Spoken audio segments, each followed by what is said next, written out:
जय हिंद प्यारे बच्चों। Welcome to Bharatvarsh classes. कैसे हो बच्चे आप सभी? आशा करता हूँ आप सभी अच्छे होंगे, स्वस्थ होंगे, एक शानदार तरीके से अपनी पढ़ाई को कर रहे होंगे।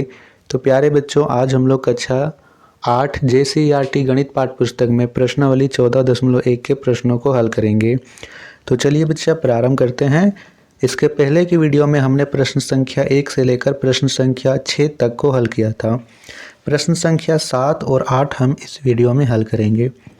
तो प्रश्न संख्या 7 यहाँ कहता है, एक 30 मीटर भुजा वाली वर्गाकार पार्क के बीच स्थित दो रास्ते एक दूसरे को लंबवत काटती है।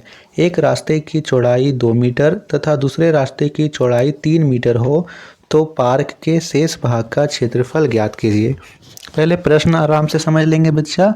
जैसा कि यहाँ पे आकृति बनाई गई है, यह एक वर्गाकार पार्क है। यहाँ पे पार्क का जो लंबाई और चौड़ाई है वो 30 मीटर यानी वर्गाकार है। ये भी 30 मीटर है, ये भी 30 मीटर है, इधर भी 30 मीटर और ये भी 30 मीटर, चारों ओर वह 30 मीटर का है। यहाँ पे कह रहा है कि इसके बीच में जो है दो रास्ते हैं जो एक दूसरे को काट रहे हैं। इस रास्ते की चौड़ाई 3 मीटर है और इस रास्ते की चौड़ाई 2 मीटर है। तो हमें बतलाना है कि इस शेष भाग का क्षेत्रफल यानी इन भाग का क्षेत्रफल क्या होगा। हम कैसे ज्ञात करेंगे? हम इस पूरे पार्क का क्षेत्रफल ज्ञात करके इन दोनों रास्तों के क्षेत्रफल को घटा देंगे। ठीक है बच्चा। तो चलिए हम सबसे पहले इस वर्गाकार पार्क का क्षेत्रफल ज्ञात कर लेते हैं। पूरे भाग का लिखेंगे वर्गाकार पार्क का क्षेत्रफल। वर्ग का क्षेत्रफल ज्ञात करने का सूत्र होता है भुजा गुने भुजा। यहाँ पे भुजा दे रखा है 30 मीटर है। ठीक है, तो 30 गुने 30 होगा, 3 तिया 9 और 2 0 यानी 900 मीटर स्क्वायर।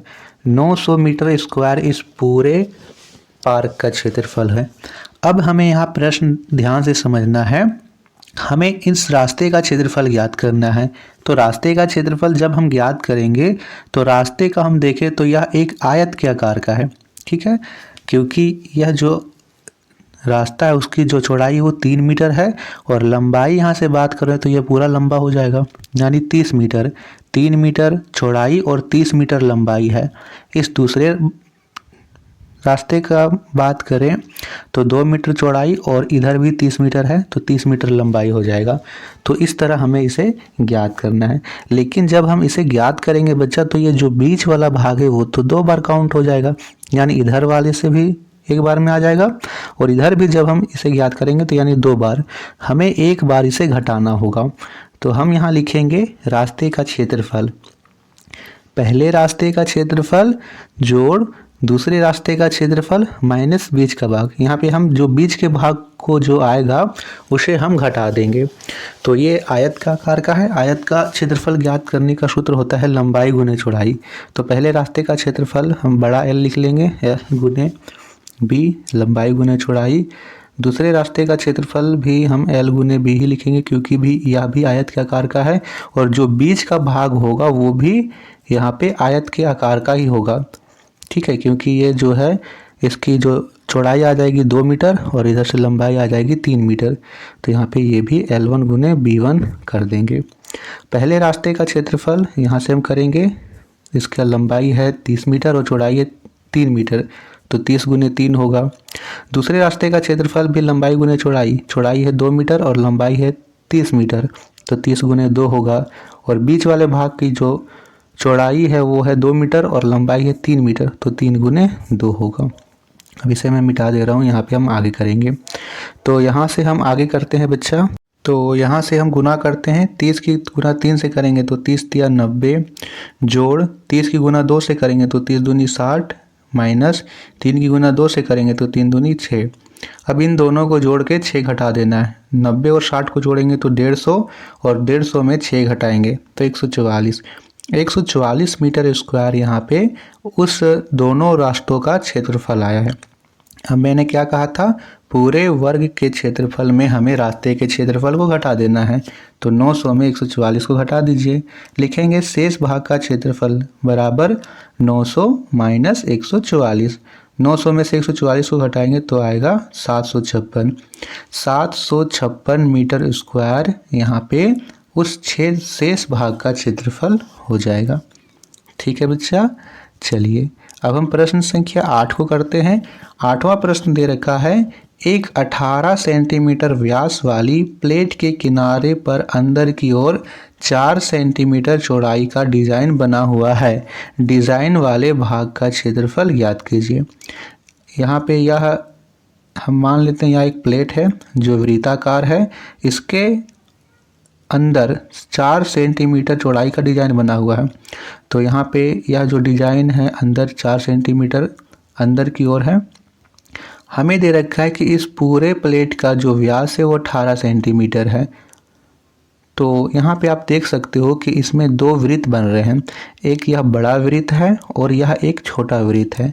हम बड़े वृत्त के क्षेत्रफल में छोटे वृत्त के क्षेत्रफल को घटाएंगे तो यहाँ पे डिजाइन वाले भाग का क्षेत्रफल ज्ञात हो जाएगा।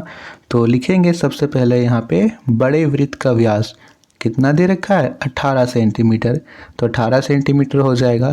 त्रिज्या क्या होता है व्यास का आधा, तो 18 का आधा 18/2 होगा। 2 का पहाड़ा में 18 कट जाएगा 9 बार में, यानी 9 सेंटीमीटर यहाँ पे इस बड़े वाले वृत्त की त्रिज्या आई। छोटे वृत्त का व्यास क्या होगा बच्चे, आप यहाँ पे देख सकते हो कि इस पूरे बड़े वृत्त का जो व्यास है वो 18 सेंटीमीटर है और इसकी जो यहाँ से लेकर यहाँ तक की दूरी है वो 4 सेंटीमीटर है।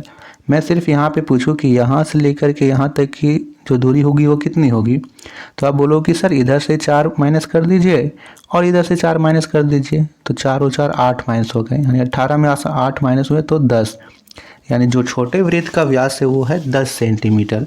तो त्रिज्या क्या होगी 10/2 होगी, तो त्रिज्या बराबर 10/2 करेंगे, 2 का पहाड़ा में 10 कट जाएगा 5 बार में, यानी छोटे वृत्त की त्रिज्या आ गई 5 सेंटीमीटर। अब हमें क्या करना है बच्चा, बड़े वृत्त के क्षेत्रफल में छोटे वृत्त के क्षेत्रफल को घटा देना है। लिखेंगे डिजाइन वाले भाग का क्षेत्रफल बराबर बड़े वृत्त का क्षेत्रफल माइनस छोटे वृत्त का क्षेत्रफल। वृत्त का क्षेत्रफल ज्ञात करने का सूत्र होता है πr²। तो यहाँ पे बड़े वृत्त के त्रिज्या को हम बड़ा आर मानते हैं और छोटे वृत्त की त्रिज्या को हम छोटा आर मानते हैं, तो πr² माइनस πr²। यहाँ से इन दोनों में पाई कॉमन है, तो पाई को हम कॉमन यहाँ पे निकाल लेते हैं बाहर। अंदर में बचेगा r1 यहाँ पे r का स्क्वायर बड़ा R का स्क्वायर माइनस छोटे r का स्क्वायर। अब यहाँ पे पाई का मान रखेंगे 22/7, बड़ा R का मान है यहाँ 9, तो 9 का स्क्वायर माइनस छोटा R का मान है 5, तो माइनस 5 का स्क्वायर। 22/60 का 22/7 लिखते हैं और यहाँ पे 9 का वर्ग कितना होगा, 9 का वर्ग होगा 81, तो 81 माइनस 5 का वर्ग कितना होगा, 5 का वर्ग होगा 25, तो 81 माइनस 25 कर देंगे। इधर मैं मिटा दे रहा हूँ, इसके बाद आप इसे के नीचे ही नोट कीजिएगा। यहाँ पे 22/60 का 22/7 ही लिखेंगे। 81 में से 25 को घटाइए, तो 81 में से 25 को घटाइएगा तो आएगा 56। 7 का पहाड़ा में 56 कट जाएगा, 7 8 56। 22 गुने 8 आया, 22 की गुना 8 से कीजिए तो 8 दूनी 16 का 6, 8 दूनी 16 1 17, 176 सेंटीमीटर स्क्वायर डिजाइन वाले भाग का क्षेत्रफल होगा। ठीक है बच्चा, तो इतना ही प्रश्न थे। आपको वीडियो अच्छी लगी हो तो वीडियो को लाइक कीजिएगा, शेयर कीजिएगा। भारतवर्ष क्लासेस पर नए हैं तो सब्सक्राइब जरूर कीजिएगा। धन्यवाद बच्चा, मिलते हैं अगले वीडियो में। Thank you.